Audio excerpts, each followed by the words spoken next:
Shalom, Sobat Ewisda Tuhan berkati berlimpah-limpah. Apa kabar? Saya berdoa dan diberkati berlimpah-limpah dengan anugerah Tuhan Yesus. Roh, jiwa, tubuh, semua dalam kendali sorgawi. Jangan lupa, pada tanggal 29 Mei 2022, jam 6 pagi, minggu terakhir, akan ada khotbah hari Minggu. Saya berdoa kita semua belajar bagaimana menjaga hati, terutama di waktu-waktu ini. Terutama karena kita sudah mulai beraktivitas secara normal lagi, dan ada banyak hal yang sorga ajarkan terkait dengan bagaimana kita memandang berkat orang lain.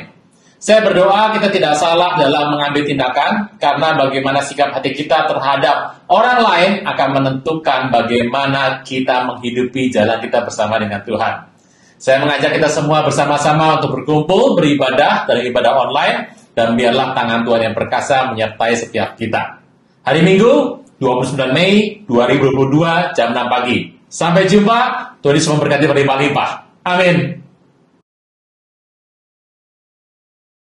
Shalom, para pemirsa dari Ewisdom, Haruna Wijayuta Official Channel yang Tuhan berkati berlimpah-limpah. Saya berdoa Bapak Ibu terus mengikuti pelajaran-pelajaran yang sudah ada dari minggu-minggu yang lalu. Ada beberapa pelajaran yang panjang, ada yang pendek, tapi saya percaya biarlah ini terus akan memacu kita untuk menggali firman Tuhan lebih lagi.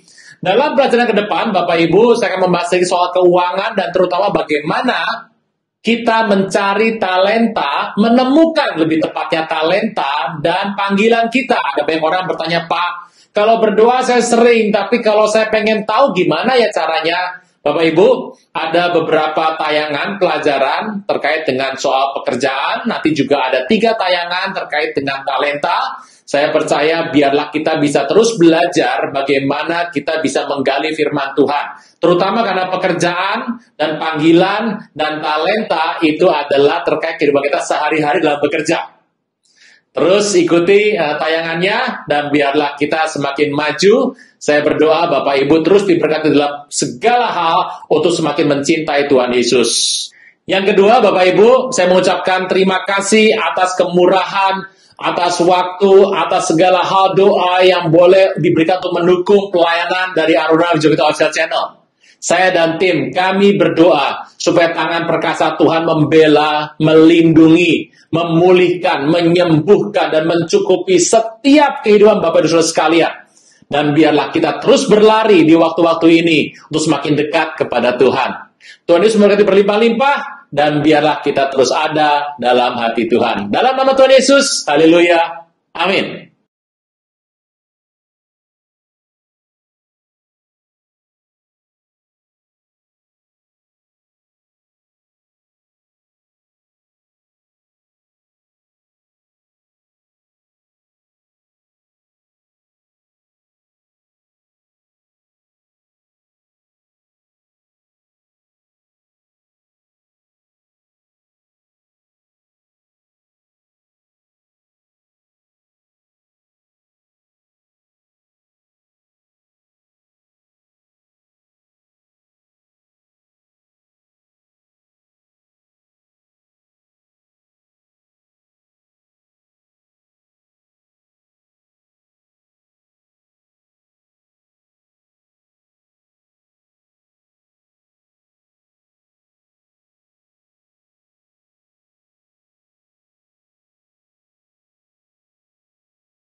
Nah, berarti kalau iya begini, harusnya ini dikembalikan ke sana dong.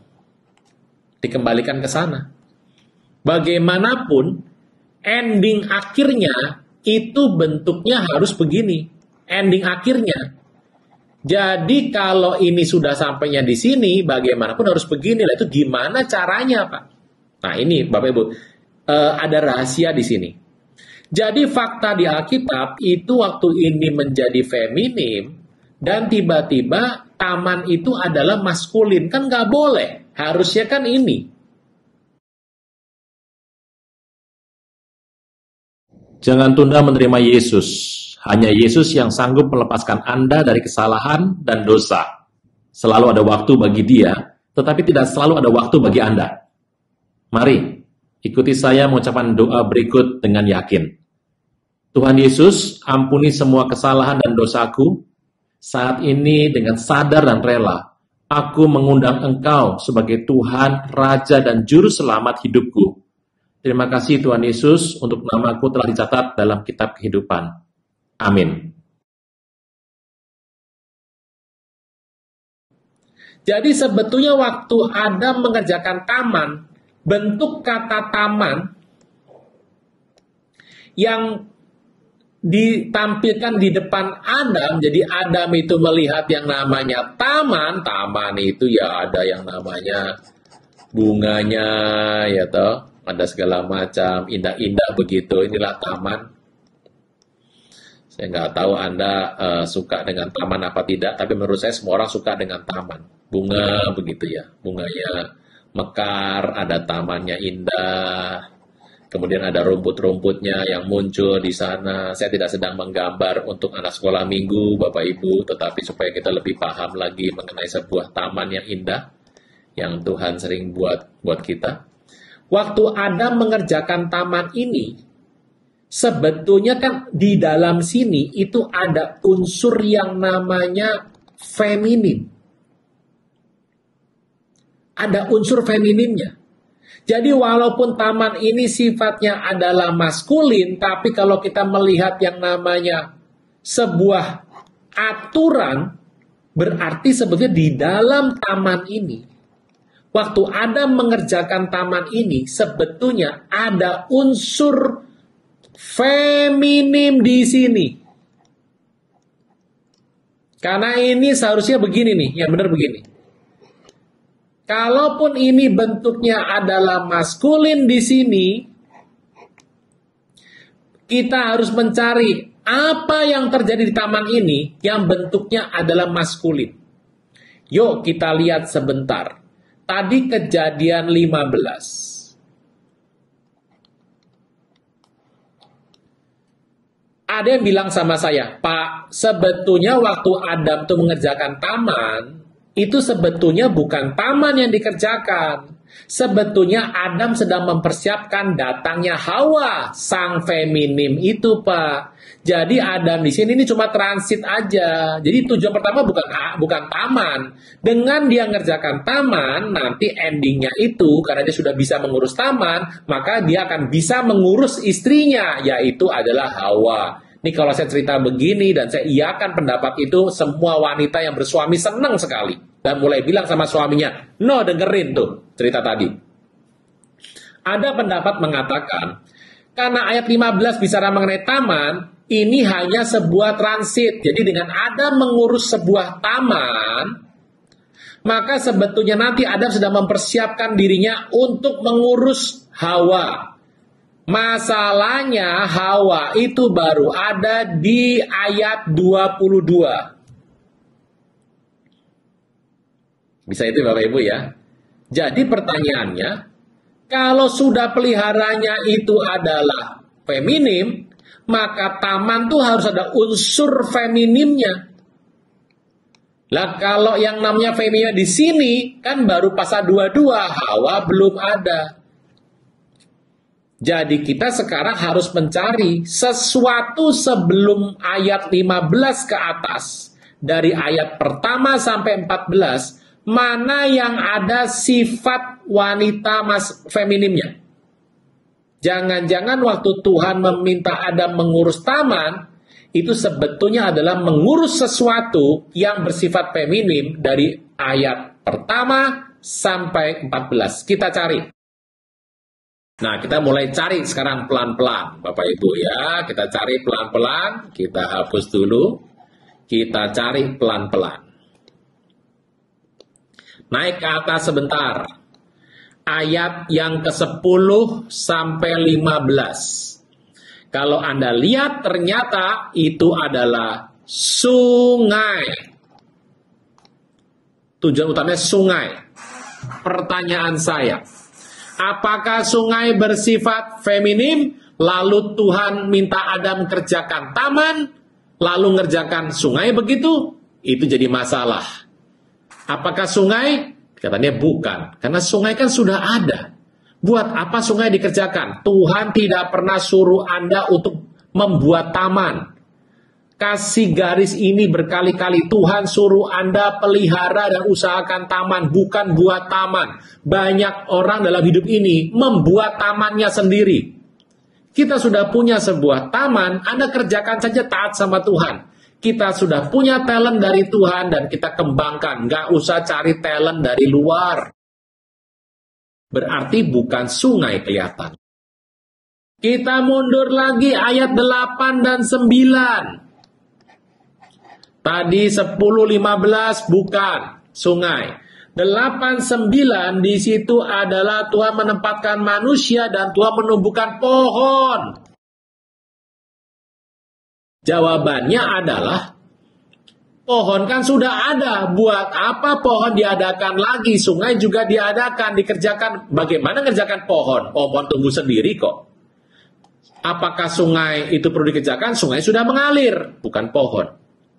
Mundur lagi, yang namanya pasal ayat ke-7.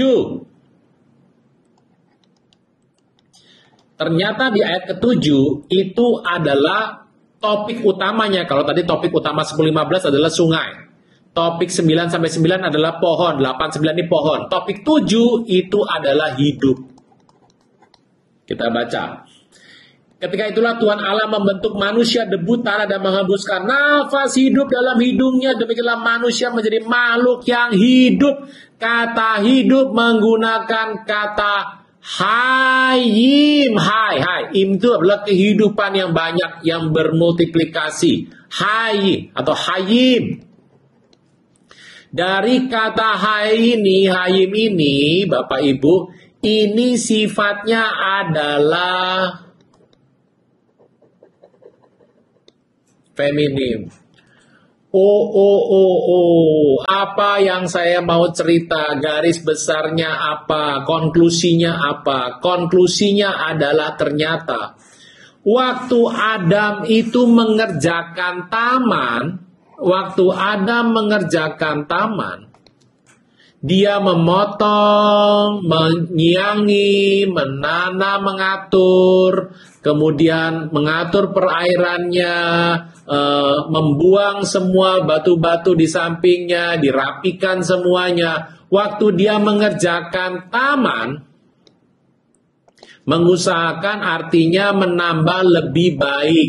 Memelihara artinya tidak boleh turun, harus sama, itu namanya adalah memelihara. Sedangkan mengusahakan itu artinya harus increase. Ternyata waktu Adam itu sedang sibuk mengerjakan taman, secara dia tidak sadari sebetulnya Adam sedang membangun, memeliharakan, mengusahakan yang namanya peristiwa kehidupan ini. Jadi kalau ditanya esensi utama dari kerja itu apa?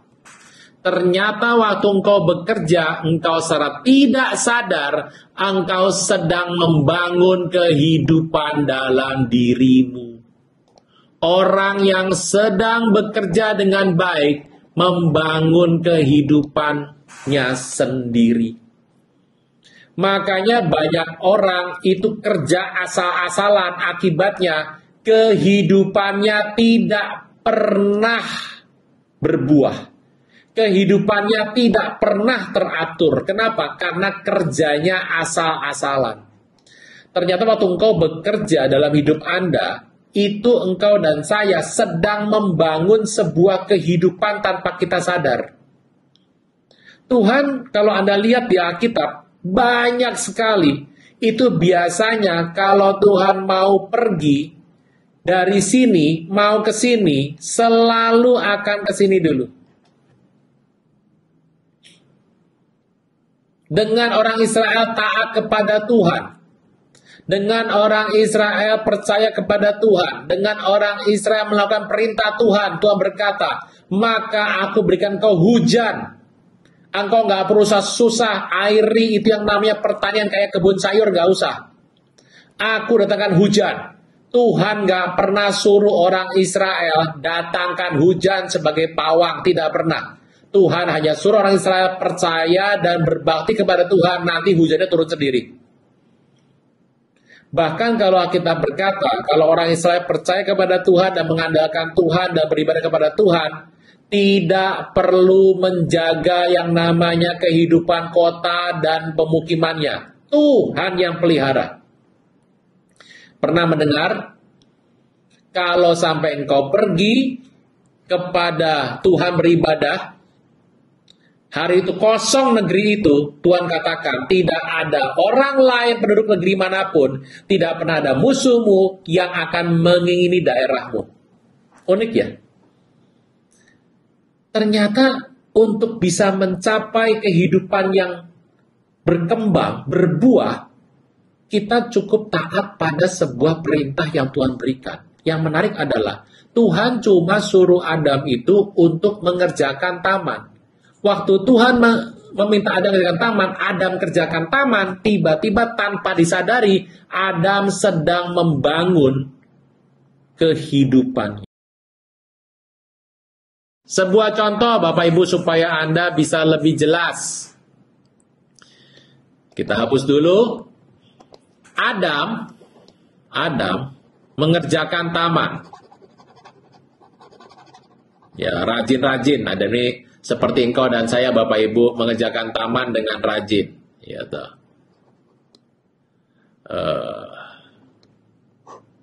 Gak tahu pakai apa, pakai cangkul, nggak ada cangkul zaman itu mungkin. Dia mengerjakan taman dengan rajin. Ya toh, Adam. Oh, Adam penuh dengan kemuliaan Tuhan, jadi saya berikan warna ini dalam dirinya, penuh dengan kemuliaan Tuhan. Orang penuh kemuliaan Tuhan aja kerja loh Bapak Ibu, makanya Paulus bilangnya nggak kerja, nggak usah makan. Dan dia mengerjakan taman. Dia adalah tukang taman, gardener yang pertama di muka bumi, itu adalah namanya Opung Adam. Nah, jadi saya berdoa, Pak, kerja apa yang paling cocok Pak, supaya kita bilang bertaman gitu ya. Ibu-ibu pada senang semuanya dengan bertaman. Nah, ini yang menarik. Waktu Adam bekerja, tanpa dia sadari sebetulnya Adam sedang membangun yang namanya kreativitas dalam hidupnya, disiplin dalam hidupnya, tenggang rasa dalam kehidupannya, berbagi, kesetiaan, kebaikan, penguasaan diri, gitu ya, kerajinan, ketekunan, ulet, bukan ulet Bapak Ibu. Waktu Adam sedang bekerja untuk dia dalam kehidupan ini, mengusahakan dan memelihara taman yang ada, yang terjadi adalah ternyata tanpa dia sadari, supaya airnya ngalir ke sana Bapak Ibu, dia sedang membuka jalan supaya airnya boleh masuk ke sana. Yang terjadi adalah pada saat Adam melakukan ini semua, tanpa dia sadari, dia sedang mengembangkan isi dari kehidupannya. Contoh, waktu Anda membuat pesawat terbang yang untung siapa? Oh, para pelancong, salah. Anda bikin kursi yang untung siapa? Ya, orang yang pakai kursi, salah. Anda bikin gedung yang untung siapa? Orang kantoran, salah. Anda bikin makanan yang untung siapa? Penikmat makanan, kuliner, salah. Anda membuat lukisan yang untuk siapa? Oh, para kurator, pecinta lukisan, bukan. Waktu Anda sedang membuat segala sesuatu, yang untung adalah dirimu sendiri. Makanya orang kalau tidak kerja, dia tidak pernah belajar yang namanya ini, Bapak Ibu, nggak pernah belajar ini. Orang itu harus bekerja, beraktivitas. Bekerja adalah sebuah bagian dalam kehidupan keluarga ilahi. Sebagai sebuah contoh ya Bapak Ibu, berikan saya sebuah ciri Tuhan yang gampang dilihat oleh mata. Nih Bapa, nih Anak, nih Roh Kudus. Berikan saya sebuah ciri ketuhanan yang gampang dilihat oleh mata. Tuhan itu penuh kasih. Iya, gimana ngelihatnya? Nah itu dia ngasih kematian anak yang tunggal. Ya, itu kan saya mau lihat kasih itu seperti apa bentuknya. Tuhan itu kudus. Ya bentuknya bagaimana? Gimana ya menjelaskannya ya Pak ya? Iya. ada satu ciri yang jadi ciri Tuhan yang jarang dikhotbahkan, yaitu Bapa, Anak, dan Roh Kudus sampai sekarang itu masih berkarya. Mau sebut kerja boleh. Saya berikan ayatnya ya Bapak Ibu ya. Alkitab berkata dengan jelas. Bapakku bekerja sampai hari ini. Anak tidak bisa bikin sesuatu jika tidak melihat Bapak bekerja. Saya mau tanya, Bapak kerja nggak? Yes. Berikutnya, anak kerja nggak? Sebab anak domba Allah menjadi pendoa syafaat kita. Oh, masih kerja loh. Aku pulang ke rumah Bapak untuk siapkan tempat bagimu. Siapa yang siapkan tempat? Tuhan Yesus. Masih kerja? Masih. Berikutnya, saya mau tanya, Roh Kudus kerja nggak sampai sekarang? Ya, pasti iya. Nah, dari sini ketahuan ya Bapak Ibu ya. Ternyata, kalau Anda lihat ini dengan baik, ciri dari Bapa dan Anak dan Roh Kudus adalah mereka masih berkarya sampai hari ini. Nah, Bapak Ibu, Adam itu adalah orang luar. Engkau dan saya ini orang luar, Bapak Ibu, bukan bagian dari keluarga ilahi. Kita ini bukan bagian keluarga ilahi sama sekali, bukan. Kita orang luar. Tapi sama Tuhan, kita ditebus dengan darah Kristus, kita boleh panggil Bapa. Adam ini orang luar, dibawa masuk ke dalam keluarga ilahi. Sekarang saya mau tanya, kalau Anda menjadi bagian sebuah keluarga, maka nomor satu adalah Anda punya kebiasaan sama keluarga yang Anda masuki harus mirip Bapak Ibu. Ya dong. Jadi hati-hati, hari engkau masuk dalam kerajaan, maka gaya hidupmu nggak bisa gaya hidup sekuler lagi. Anda harus punya gaya hidup yang mirip dengan gaya hidup kerajaan, yaitu apa? Ya bekerja atau berkarya. Makanya Bapak Ibu bekerja itu adalah sebuah hal yang luar biasa. Itu adalah anugerah. Karena waktu engkau dan saya itu bekerja, sebetulnya engkau sedang membangun kehidupanmu untuk lebih baik. Dengan bekerja, engkau akan belajar yang namanya disiplin. Makanya kalau Anda nggak belajar yang namanya strategi, ulet, Anda belajar berpikir. Orang kalau nggak pernah kerja, nggak pernah mikir, Bapak Ibu. Orang harus belajar yang namanya dedikasi, kreatif, karena dia kerja. Anda lihat orang sudah nggak kerja, nggak kreatif, dia kehilangan segala sesuatunya. Makanya ada sebuah penelitian singkat di Indonesia, konon katanya orang kalau sudah pensiun dan tidak melakukan apa-apa, maka dia bisa menjadi sakit bahkan meninggal di tahun pensiun yang keempat atau ketujuh. 4 sampai ke-7. Kenapa? Karena sudah nganggur. Dia kehilangan yang namanya ketepatannya berpikir, kecepatannya, dia kehilangan yang namanya harga dirinya, dan kalau dia kehilangan ini semua yang terjadi adalah dia mulai kehilangan kehidupannya. Jadi waktu Tuhan meminta Adam mengerjakan taman, yang notabene kok aneh, diberikan yang namanya taman itu bentuknya adalah maskulin.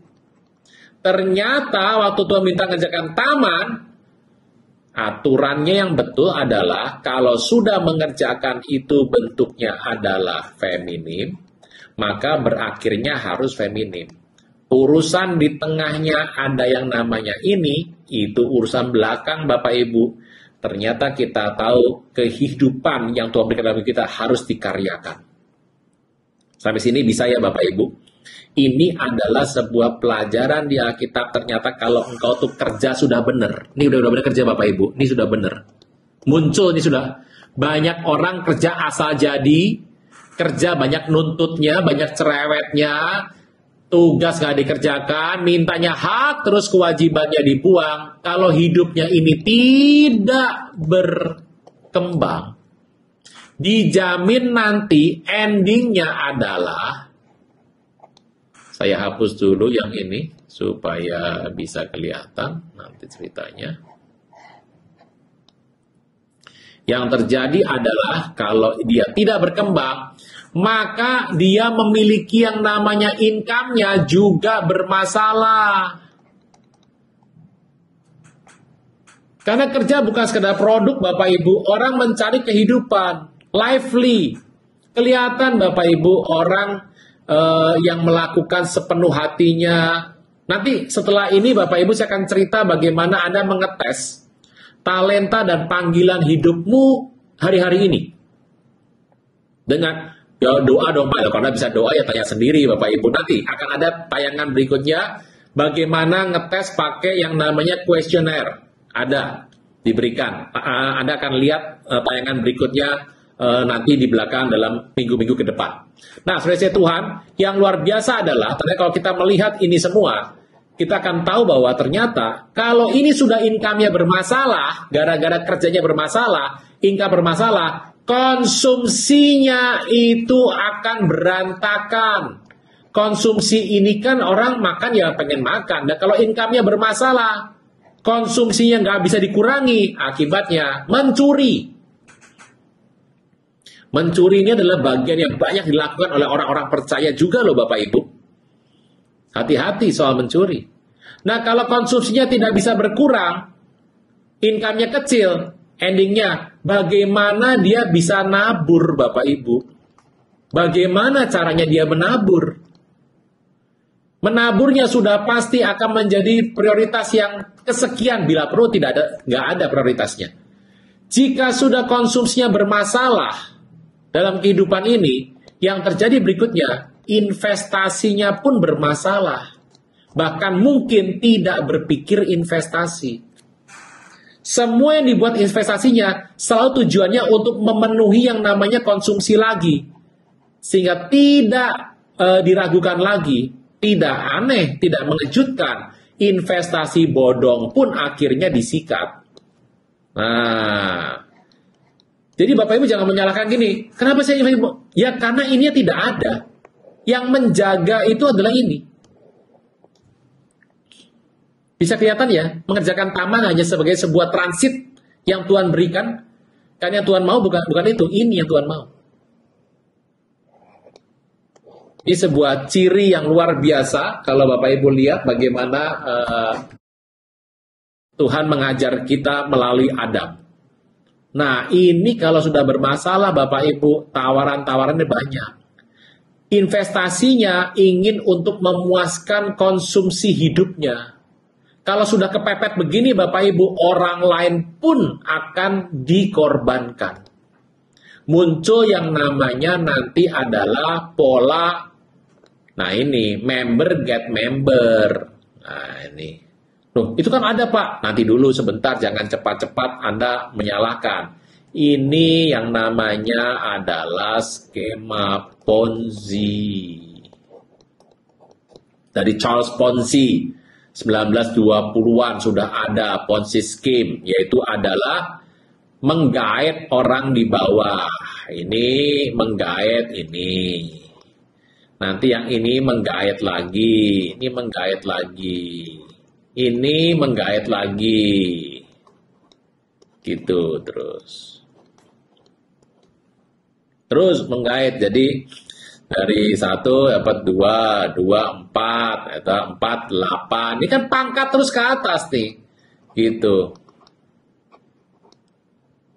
Terus ke bawah, nih ke bawah. Ini makin lama jadi 2 pangkat 1 gitu. Ini sudah sampai 2 pangkat 2, ini 2 pangkat 3, ini 2 pangkat 4. Nanti kalau sudah sampai yang namanya 2 pangkat 33, nah ini Bapak Ibu menarik sekali. Yuk kita lihat. Nah, kalau sudah sampai 2 pangkat 33, ini sudah 8,5 miliar alias semua orang di muka bumi. Jadi, apa sih yang namanya skema Ponzi ini? Ini hati-hati ya Bapak Ibu ya. Orang pertama mengambil orang kedua. Ini garis kedua ini diminta untuk setor kepada orang pertama. Orang pertama tadi yang warnanya hitam ini. Nanti yang warna merah ini dijanjikan untuk mendapatkan pengembalian hasil jika yang warna merah ini berhasil mendapatkan downliner warna hijau. Yang warna hijau akan setor ke atas. Nah, setoran itu akan dipakai untuk membayar uang yang telah warna merah serahkan kepada warna hitam. Jadi pengembalian si warna hitam sudah dapat dari warna merah, udah kabur. Si warna merah untuk uang yang diserahkan kepada warna hitam akan mengambil dari orang-orang yang berwarna hijau. Nah, setelah itu yang warna merah kabur. Yang warna hijau kan uangnya sudah nggak ada. Dia akan mendapat pengembalian kalau nanti yang warna hijau itu akan merekrut orang yang warnanya biru. Warna biru akan dipakai nyetor uang ke warna hijau. Setelah itu warna hijaunya kabur. Nah, setelah kabur, ya toh, Bapak Ibu, nanti yang warna biru akan merekrut orang lagi di bawahnya, gitu. Yang warnanya coklat ini. Nah, warna coklat ini akan serahkan uangnya kepada warna biru. Setelah itu warna biru kabur. Nah, pertanyaannya setelah kabur semua, pertanyaan siapa yang mau bayar yang warnanya adalah warna coklat? Jawabannya tidak ada. Lah, ini masih ada orang lagi, Pak. Ya sudah nggak ada kan? Ini andai kata satu populasi ini cuma sampai warna ini, ya sudah. Makanya skema Ponzi ini selalu menguntungkan orang-orang yang bergabung pertama, tapi akan merugikan orang yang bergabung terakhir, alias minum darah orang. Dan itu kalau sedunia bikin begini, maka pada tingkat nanti sudah sampai 8,5 M kan manusia di muka bumi sekarang ini adalah 7,8 M sekarang ini kira-kira. Ya kalau ada pandemi turun jadi 75 lah. Yang terjadi adalah ini skema Ponzi, ini adalah merugikan orang lain. Nah, bahayanya adalah orang-orang yang warna ini adalah saudara seiman dari orang-orang yang berwarna hijau dan merah dan hitam dan biru. Akibatnya apa? Makan, minum darahnya saudara sendiri. Bapak Ibu hati-hati ya. Nomor 1 soal investasi saya perlu beritahu. Jangan menggunakan cara fasik seperti ini. Yang pertama, tidak boleh berbuat fasik, merugikan orang lain, rugikan orang lain. Berinvestasi yang salah tuh apa sih? Yang mendapatkan risikonya tidak sebanding sama yang namanya hasil. Pengen hasil besar, risikonya kecil sekali. Itu ya tidak ada Bapak Ibu. Yang namanya risiko itu akan selalu berbanding dengan yang namanya adalah pengembalian atau return. Risiko tinggi, return tinggi. Risiko rendah, returnnya rendah. Mana ada risikonya tinggi, mau dengan return rendah, orang nggak mau. Hati-hati nih. Kalau enggak risikonya kecil kok nggak ada risiko, returnnya besar, bohong Bapak Ibu, bohong sudah. Dan biasakan kalau Anda itu membuat investasi, Anda harus gunakan uang yang Anda sudah bebas, artinya sudah buat konsumsi, semuanya sudah baik. Nah, uang lebihnya boleh sedikit buat investasi. Jangan digunakan, wah saya pinjam uang dari orang lain saya pakai investasi. Ingat, pinjam uang itu kan ada bunganya Bapak Ibu. Jadi jangan pinjam. Anda pakai uang pribadi, pakai milik sendiri. Karena kalau Anda itu dalam hidup ini Anda pinjam, bunganya tetap bayar. Pada investasi itu kan bisa untung bisa rugi. Bagaimana mungkin kita ke depan masih untung ruginya masih dipertanyakan, tapi bunga jalan terus. Jadi kerja. Mana yang penting Pak? Invest apa kerja dulu? Kerja yang betul. Kerja betul, investmu pasti benar. Banyak orang nggak mau kerja, maunya invest. Dan investnya yang berisiko. Hati-hati. Semakin tinggi returnnya, risikonya semakin tinggi. Kita nggak boleh melakukan yang fasikan. Dan ingat, jangan investasi di tempat-tempat yang membuat kehidupan Anda punya kesaksian itu merusak kesaksian Kristen. Pak, saya mau invest, Pak. Ini nggak terlalu tinggi, dan nggak rugikan orang lain kok. Di bidang apa? oh saya buka bisnis pelacuran sama narkoba. Bapak Ibu, bagaimana Anda bisa dalam hidup ini punya kesaksian itu bagi orang lain? Kesaksian kita untuk keselamatan nggak jadi, Bapak Ibu, nggak jalan. Jadi harus ada kesaksian yang baik dalam hidup ini. Itu ya Bapak Ibu ya, ini beberapa tips yang saya berikan supaya tidak salah. Dan yang nomor 5, pastikan Anda itu ini loh Bapak Ibu. Kalau Anda nggak terlalu paham, jangan masuk. Nah, kalau mau paham gimana? Ya cari yang namanya yang legal, tanya dari pemerintah. Gitu. Jadi kalau kerja itu cari yang legal Bapak Ibu. Kalau negara sudah bilang tidak boleh, kita sebagai Kristen tidak bisa Bapak Ibu masuk ke sana. Karena pemerintah itu menyandang pedang, supaya orang-orang jahat itu bisa dihukum. Gitu. Semua pemerintah, undang-undangnya semuanya baik. Gitu ya. Untuk kesejahteraan. Cuma kalau soal penerapan kembali ke masing-masing orang. Tapi Anda harus paham. Nah, kalau ini sudah dibuat, dan ini Bapak Ibu cerita ini, itu yang ada di kitab Amsal, itu menulis begitu banyak peristiwa, bagaimana untuk mengajar kita untuk supaya investasi yang benar. Prinsip yang baik adalah nomor 1, Anda jangan cepat pengen jadi kaya. Kenapa sih orang mau terima risiko tinggi untuk return yang tinggi, untuk pengen cepat jadi kaya? Kenapa dia nggak paham dia masuk, pengen cepat jadi kaya? Ya mau bagus nggak bagus, saya mah invest aja tempat yang jelek nggak apa-apa, yang tua nggak suka nggak apa-apa, yang rugi nggak apa-apa. Kenapa? Pengen cepat jadi kaya.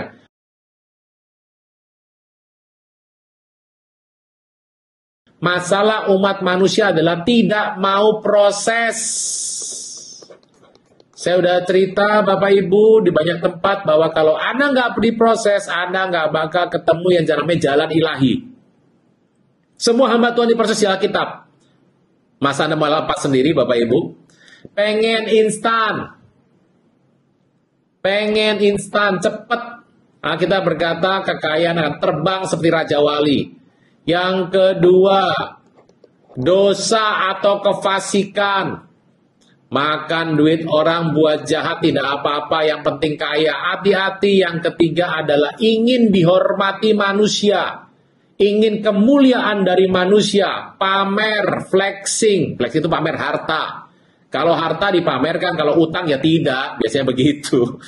Instan dosa dan ingin dihormati manusia. Mencuri kemuliaan. Ini seringkali muncul di medsos Bapak Ibu. Masalah yang ada di medsos, masalahnya ya ini. Udah nggak ada etikanya, kenapa? Ya ini, yang penting orang pandang dia berhasil. Di usia muda bisa berhasil, kalau mau berhasil kerja yang betul. Jangan pengen instan, dan jangan yang namanya hidup itu di dalam ini. Ini adalah cara paling cepat untuk memiskinkan manusia. Hati-hati Bapak Ibu. Oleh karena itu, saya dorong Bapak Ibu untuk melakukan yang baik. Kerja seperti yang Tuhan mau, dengan kerja benar sesuai dengan talenta. Setelah ini akan saya tampilkan nanti pelajaran berikutnya bagaimana supaya talenta itu panggilan itu jelas Bapak Ibu. Saya berdoa Bapak Ibu bisa menangkap dalam pelajaran 2 seri ini, biar tangan Tuhan yang perkasa menyertai Bapak Ibu Saudara sekalian. Saya berdoa bagi mereka yang belum mendapat pekerjaan, akan mendapat pekerjaan perbuatan tangan yang baik. Jika engkau sudah bekerja dengan baik, menghasilkan sesuatu, engkau bisa buat hidupmu, dan itu bisa menabur untuk donasi bagi orang lain. Saudara Tuhan, Anda yang sedang bekerja hari ini dalam masa persimpangan jalan, Anda berdoa, apakah Tuhan mau Anda tetap di sana atau harus pindah pekerjaan? Jangan takut. Karena kerja adalah sebuah hal yang masuk di kitab Kejadian, pasal-pasal awal. Itu artinya manusia dengan pekerjaan adalah sangat dekat sekali. Tuhan telah menyuruh Adam untuk mengusahakan dan pelihara taman. Lihat tamanmu yang Tuhan sudah siapkan. Lihat taman dalam hidupmu yang Tuhan sudah buat. Tugasmu dan tugas saya bukan untuk membuat taman lagi, tapi untuk pelihara dan usahakan itu. Saya berdoa, supaya Roh Kudus menerangi kita semua. Biarlah Bapa di sorga dalam nama Tuhan Yesus, umat-Mu sudah mendengar, kami sudah mendengar banyak penjelasan, hamba berdoa khusus, supaya hamba-hambamu yang belum mendapat pekerjaan yang baik daripada Tuhan. Yang dalam kebimbangan, Tuhan buka pintu-pintu, supaya mereka boleh melatih tangannya, kehidupannya boleh dibangun kembali, dan bekerja dengan segala sesuatu yang Tuhan mau di jalan Tuhan yang Tuhan kehendaki. Berkati berlimpah-limpah umat-Mu dalam kecukupan hari-hari ini, dan supaya hati kami dibentengi tidak tergoda dengan cepat ingin jadi kaya dan mencintai uang, karena ada begitu banyak orang menyiksa diri dengan berbagai macam duka karena kesalahan dalam masalah keuangan. Terima kasih Tuhan Yesus, Roh Kudus yang manis, Engkau yang menjaga kami senantiasa dan menuntun langkah kami. Dalam nama Tuhan Yesus yang percaya boleh berkata, amin. Shalom. Jangan tunda menerima Yesus. Hanya Yesus yang sanggup melepaskan Anda dari kesalahan dan dosa. Selalu ada waktu bagi Dia, tetapi tidak selalu ada waktu bagi Anda. Mari, ikuti saya mengucapkan doa berikut dengan yakin. Tuhan Yesus, ampuni semua kesalahan dan dosaku. Saat ini dengan sadar dan rela, aku mengundang Engkau sebagai Tuhan, Raja dan Juru Selamat hidupku. Terima kasih Tuhan Yesus untuk namaku telah dicatat dalam kitab kehidupan. Amin.